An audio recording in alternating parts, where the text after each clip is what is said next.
Hi folks, Chris McCarthy at SF State here. Hey, I'm going to solve a relativity problem today with a little help from Albert Einstein.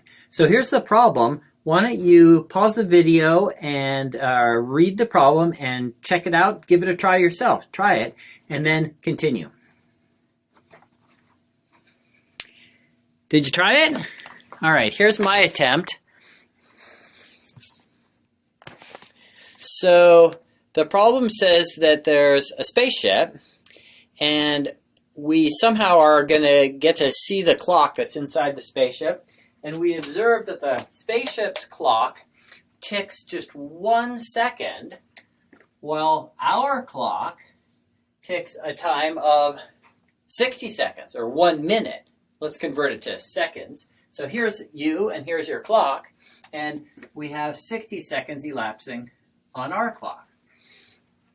As you know, Einstein showed that moving clocks run slow. So if there's a clock and it's flying past you, it will tick off time more slowly. That's called time dilation. Time dilates or stretches out on a clock that's moving. We saw in our class that the relationship between the two times kept, delta t and delta t naught, is given by delta t equals the gamma factor times delta t naught. And this gamma factor is just my shorthand for 1 divided by the square root of 1 minus v squared over c squared. C, the speed of light. So now the question arises, which time is delta t and which time is delta t naught? If you think about this gamma factor here, it implies that for any velocity less than the speed of light, this factor is always greater than 1. So that means when you take a number greater than 1, multiply it by delta t0, you're going to get something bigger than delta t0. Like if this were 10 and this were, say, 1.5, you get 15. You get a number larger than 10. So the larger of the two times is the one that will always be designated delta t. So in this case, 60 seconds equals this gamma factor times 1 second. We'll put the seconds in for now. 1 over 1 minus, the square root of 1 minus b squared over c squared times delta t 0, which is 1 second. And the units of seconds will cancel out. Our goal is to solve for velocity, v, how fast the spaceship is moving in order to dilate time by a factor of 60. Okay, well, let's solve for v. We can do that. By the way, when we get v, we don't need to express it in terms of meters per second, just in units of the speed of light. C, what fraction of the speed of light? Is it 50% the speed of light? Maybe more?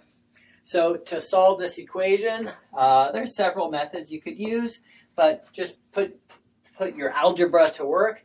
I like to write 60 as 60 over 1. Then you can flip both sides of an equation.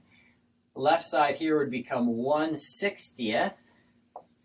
The right side, flipped up, would just become 1 minus b squared over c squared. That's the same as cross multiplying.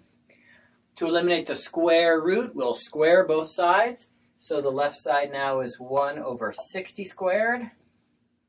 The right side is 1 minus v squared over c squared. Now we can add v squared over c squared to both sides. Let's do that.